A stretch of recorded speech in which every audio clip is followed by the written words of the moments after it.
Tere tulemast südamekontrolli. Mina ise tegelikult ei ole arst. Me kõik vajame südamekontrolli iseenda elus. Hoia oma südant enam kui kõike muud, mida tuleb hoida. Sellest lähtub elu. Jumal oli sind loonud selle jaoks, et sa elaksid rütmihäirega.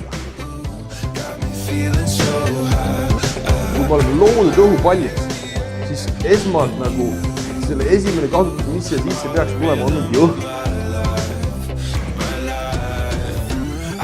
Mis on see koht, kus sina pead pihta hakkama? Kus sa pead sisenema sellesse tsüklisse või ringi? Kas sa pead enda elus nagu välja selgitama, mis on tegelikult Jumala tahe sinu elus? Võib-olla täna ja ma arvan paljude jaoks on see, et sa pead tagasi vaatama iseendale, olema ausad, analüüsima, vaatama tegelikult, kuidas te olete elanud, millist rütmi te olete elanud.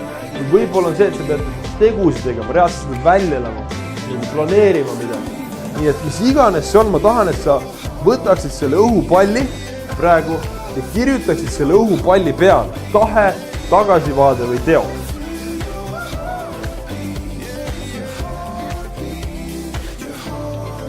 Amen.